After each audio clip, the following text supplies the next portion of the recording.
Yo, yo, yo, what is going on, COD Familia? It is your boy BN, aka Mystic Kingdom Builder, and today we are back again to read through these updated 1.0.11 patch notes titled Everything Must Go. These are going to be, this update specifically will be coming out on the 14th, so we got a couple days, at least as of recording. We're going to walk through everything, give you guys the full breakdown. I haven't even had a chance to read anything yet. I just got actually done recording one video, popped into the COD Discord, and just saw people were popping off and essentially just giving some pretty unfiltered thoughts on this update. So we'll see how it is, if it falls on that side or the other. As always, if you enjoy the content, make sure you sub, like, ring the notification bell, and of course, if you want to join and be a part of our conversation, hit up the Discord. You can find a link to that in the pinned comment description right down below. So this titled, again, Everything Must Go. Let's start off here. So we have a smoother route to prosperity. Adjusted the proportion of each resource type required to upgrade buildings. The total resource cost of upgrading will remain the same. Oh, okay. Adjusted quest rewards for updating buildings. The overall reward amount received will remain the same. I'm going to be honest, part of me feels like I would like some more details here on exactly what is being adjusted. What was it before? What is it now? Added a limit to daily healing at the hospital, herbalist hut, shaman hut. Don't worry, wounded units who exceed this limit won't die. They'll just have to wait until the next day to be healed. I'm going to be honest, I thought there already was a daily healing limit because you have like a free daily healing limit. Then you have the one you could use with resources. It'd be nice if they, again, just say this, if they detailed this one out. Like, tell us how much is it, or what was it, and then what is it now, right? Or if you didn't have a limit, apparently, and then now you do, right? Just, again, be specific. Give us the number. Adjusted the use mechanism of the artifact Greenfinger sickle. You can now use the Greenfinger sickle while gathering at Alliance resource centers to help gather resource faster. Okay. This is dope. I actually really like this change. Number 5, we have 4 new legendary artifacts: Heart of Kamasi, Staff of the Prophet, Blood Blade Banner, and Breath of the Forest. Draw them from the artifact compendium and equip them. Okay, so we got some new ones. It'd be nice if they detailed out what they were, or even just, something brief. Even if you just named what the attributes were. So here we go. Improved alliance system. Number 2, alliances can now set a minimum power requirement that players must meet before they can send join applications. Okay, that's cool. I'm still a big fan of just add a blacklist option to them. That'd be so much easier, so that way players that you just don't want to apply can also do that. Something in addition to, not in replacement of this. Added a limit to alliance gifts. Alliances can receive up to 100 common alliance gifts per day from dark chests. There is no limit to the amount of alliance gifts received from alliance members buying bundles at the market. I'm going to be honest, I don't really know why they would put limits on alliance gifts. I just don't understand that. I mean, the idea is that if you want people to spend money and or obviously getting gifts from other means, I just don't see what the benefit is to putting a limitation on that, in my opinion. In the interest of balance, you can only receive 1 occupational reward when purifying behemoths who confer the same buffs. Interesting. I mean, I guess I want to point this out. I like how they said in interests of balance, right? Like, that's an explanation that you're giving, even though it is brief. It is at least something that you're trying to justify. I do like that they worded that, at least stuck that in. I'd love for them to expand a little bit more on it. Now when we get to the receiving 1 occupation reward when purifying behemoths, that one to me doesn't really make any sense. And I say that because if you're looking at it from like the rock standpoint, and even other games, even Infinity Kingdom, I believe, had the same thing. You don't right, get first occupation rewards for capturing the same, for capturing one level 4 city, then going to another level 4 city in IK. And in Rock, it's the similar thing. It's the same alliance is capturing the same altar or the same shrine name. You're not getting those occupation rewards. So this one doesn't really make a lot of sense to me.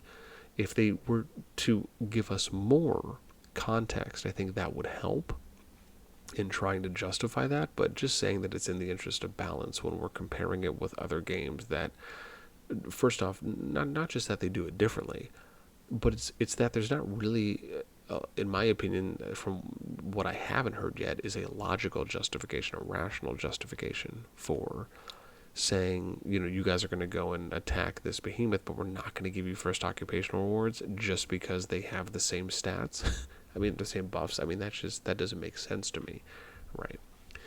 Then we get number 4, which is legions who participate in building alliance resource centers will automatically begin gathering resources once construction is complete. Oh, this is a great add. W here. Increased the required contribution in research time for alliance techs, the high ground, and bunker mentality. Okay. All right. I mean, this is the thing, right? If you're going to do something like this, and this is what I'll always talk about, give an example, right? Or not an example, just give details, right? Explain why are you increasing the time? What data have you seen that supports, hey, we need to increase this time? That would be fantastic. Number 3, an even richer combat experience. Adjusted the skill range of Vestal's Longleaf Transcender, which is increasing it to the normal attack range of their unit type. Increasing it. Oh, the skill range. Okay, no, I see. Okay, got it. So basically the skill range and the normal attack range are the same now. Okay. I actually think that makes sense. Increased the mana cost of training and healing level 3 and level 4 units. Okay. Changes. I mean, again, it's a similar thing though here, right? Tell us what was the cost before, what is the cost now, why are you increasing the cost, right? Explaining those details is always going to be vital. Changes to intercept mode. When deploying legions against Darkling patrols, guards, and bandits, the Darkling legions will enter intercept mode. This means that your legions cannot pass by them and will be intercepted when they do so beginning a battle. Okay, I mean, I actually think this is okay. I mean, this to me seems pretty normal. I mean, they do this in Rock, so, I don't necessarily have a problem with this. Exception. When Darkling bandits enter intercept mode, this will only apply to legions who are taking part in breaking through. Other legions will not be affected. Okay. Number 4, more enjoyable events. I like how they're switching some of the titles up. There are now weekly sales events at the Goblin Market. Check out Everything Must Go event to find out more. And army marches on its stomach take part in the No Grain, No Gain event to help feed the armies of Tamaris and get rewards. Okay, cool. Activating a ceremonial mask in the Eliana's Crisis event will no longer grant Sentinel arrows. Instead, you will receive various speed-up items and resource items, but don't worry, you'll have a chance to gain Sentinel arrows in future events.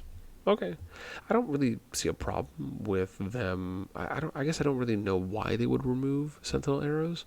Are they gonna give you another event where you can get just as many arrows or more arrows than compared to Eliana's Crisis? And if that's the case, then I don't necessarily see that as a bad thing. Participate in the email link rewards. I don't really know if this is a more enjoyable event because, I guess if it specifically is email, I mean, they have something, I believe, where you can gain some gems already for linking certain things. A more beautiful Tamaris. Improved icons on the main screen. Okay, always happy for quality of life. Improved animations for opening artifact compendiums and for using 10 gold keys simultaneously. Okay, cool. Improved animations for dragging legions, allowing you to more clearly see your selected destination. Oh, I'll take that as a W. Then we have other improvements. I always love other improvements because it comes off to me as though it's more of a miscellaneous type thing. We have reduced the size of the installation package, allowing you to immediately experience the game's core content. The game will continue to download features in the background. Okay, that's nice. Added a new item, Keystone Copper, which allows you to forge universal artifact keys. Oh, that actually could be cool. So it lets you, basically, it's almost, I mean, that would almost be like if they added an item where where you could grind that out, and it would allow for you to form or forge gold keys. Right? That's kind of cool. I guess it depends if you can get this item as a free to play or if it's going to be gated. Reduce the price of the daily deals collection. If you previously purchased a daily deals collection, the price difference will be sent to you as a coupon. Number 4, added Keystone Copper to the monthly pack. And then we have some Goblin Market. Wow, there's a lot of miscellaneous here. Goblin Market changes. Reduced the price of metals when purchased with gems. Okay. Fixed display errors for discounts on certain goods. You can no longer exchange seasonal custom tokens at the Goblin Market. I mean, if you're removing something that you can exchange there and maybe people were, using it for something really beneficial, then I kind of view that as a little rough. However, if it's something where, they can still make up for it in another way, or it's not extremely impacting, this is why I say it's important to make sure that you're explaining yourself and really detailing that out. Number 6, removed universal artifact keys from daily challenge chests and added epic hero tokens and gems.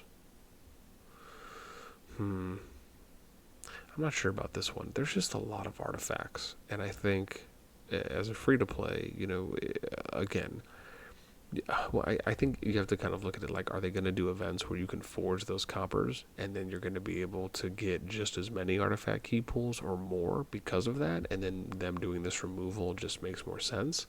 Obviously, we'll have to wait and see. I hope that's the case, because you don't necessarily want to remove things and then you're not supplementing them in another way where free-to-play can get just as many of them, if not more, from something else. So that's important to take note of, and obviously we'll pay attention to that. Changes to gold keys. Reduce the price of gold keys from 1,200 gems to 600 gems. Ooh, wow, that's big. Adjusted the amounts of items granted by gold keys. After the update, you will be given 1 extra gold key for every gold key you currently have in your inventory. Oh, wow. I wonder what it means by adjusted the amount of items granted, right? That's something I would really love for them to specifically dive into a bit more, right? I mean, I think everyone would. Changes to honorary membership. Weekly purchase limit for epic hero tokens has been reduced from 50 to 20. Ooh, wow, that's big. Weekly purchase limit for basic CP recovery has been reduced from 20 to 7. Ooh, geez, that's big too. Legendary hero tokens have been removed and replaced with corresponding seasonal custom tokens with a weekly purchase limit of 20. Oof, that actually seems a bit rough.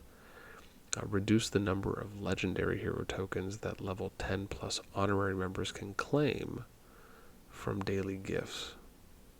Added Keystone Copper to daily gifts, but Keystone Copper is for universal artifacts. Ooh, wow, that seems rough. Adjusted the amounts and prices of resource items and speed up items in the merit store. See, this is the thing. When you say things like adjusted, replaced, lowered the amount of, increased the amount of, it's always good, and I'll always continue to say this. It's good to explain why. Provide a reasoning, a justification, an explanation, some context on why are you doing something a certain way that you are. But yeah, it's interesting. This update, at least from when I was mentioned earlier on, right, from the kind of CoD Discord, this one comes off to me as a mixed bag, right? I mean, sure, I think it's great they're adding in some more events. I think them doing the power limit for Alliance, for players to apply for Alliance, I think, again, those along with a few others, I think are good. Some of these, again, just without an explanation, they come off as just kind of a flat debuff, a flat nerf. And I think some of them come off as a little bit maybe too much too early. So yeah, this update for me, I think, is a mixed bag. I don't know if I'm going to classify it as, just god awful, because I don't think that's the case. I just think that there are some, if you're looking on both sides of the fence, there's some things that I think are good, and there's some things that I think are questionable. if not maybe just a little poor, only because of timing, right? It's not to say that I don't think the general feature or the general title of the adjustment is bad, but sometimes you just have to wait. And sometimes you have to be able to look at the data and say, okay, well, where is this trending at? And maybe they're making those changes because of the data. But because there's no explanation and there's no attachment of context to that, that's really what we're missing out of, right? So when you have players that read the notes, like we have, and you see something that you think to yourself, wow, this is, going to impact me, without an explanation, right? Most players may take it that way, where they'll look at it more as a negative rather than, oh, wow, this actually does make sense because they took the time to explain why the adjustment needed to be made or why they wanted to make it. And regardless if they agreed or they disagreed with it, hopefully players can at least respect the fact that a developer would take the time to explain those things. And I think that's really what we would just like to see. With that in mind, as I said, mixed bag for me on this one. I don't really know if this is kind of pushing the needle, forward or backwards for me. Let me also say, it doesn't change my view on still wanting to commit to COD and to keep playing COD. But with this specific update, as I said, I'm a little 50-50 on what side. So with that in mind, I would love to hear what you guys think about this update. Let me know in the comments down below. Again, do you agree or disagree with any of my personal thoughts on this? Because again, I'd love to hear yours. So with that in mind, that is it for me. As always, until next time, I will catch you later.